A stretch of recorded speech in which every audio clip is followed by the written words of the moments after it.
च्या वतीने दैनिक जगमित्राचे संपादक संतोष भुतेकर यांना बातमी का छापली या कारणावरून गायकवाड या नामक इसमाने फोनवरून शिवीगाळ करून धमकी दिली।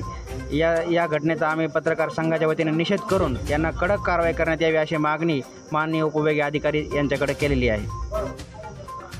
आज व्हॉइस ऑफ इंडिया परतूर तालुका पत्रकार संघाच्या वतीनं निवेदन आम्ही सादर केलेलं आहे उपविभागीय अधिकारी यांना की जालना जिल्ह्याचे धडाडीचे पत्रकार संतोष भुतेकर जे लोकशाहीचा पाया मजबूत करण्यासाठी दक्ष भूमिका घेत आपल्या लेखणीच्या माध्यमातून सगळ्यांचाच समाचार घेत असतात, मात्र हा समाचार घेत असताना एखाद्या नेत्याला किंवा त्याच्या कार्यकर्त्याला कुठेतरी खटकतं आणि पत्रकार हे करत राहिला व आमच्या नेत्याविरोधात तुका लिखाण करत राहिला अशी सरळ धमकी संतोष भुतेकर साहेबांना एका तुच्छड अशा कार्यकर्त्यांनी दिलेली आहे, ज्याची समाजामध्ये कुठल्याही प्रकारची लायकी नाही।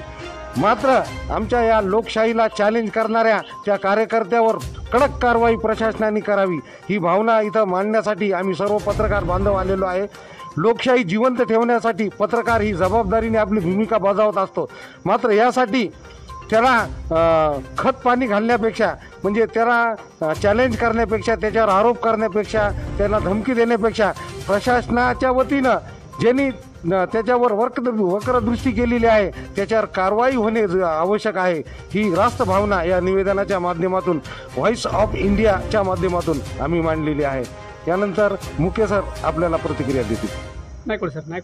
व्हॉइस ऑफ मीडियाच्या संदर्भामध्ये आम्ही सर्व पत्रकार बांधव यांनी विभागीय पोलीस उपविभागीय अधिकारी यांना निवेदन देण्याकरिता इथं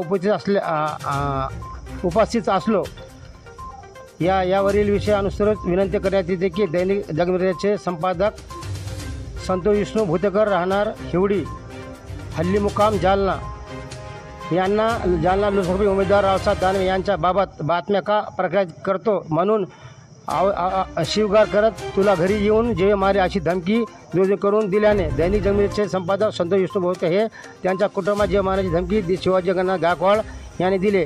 या टवाळखोर गायकवाड यांना शासनाने कडक कारवाई करून आम्हा सर्व पत्रकारांना बांधवांना न्याय देण्याची विनंती करावी अशी मी करतो।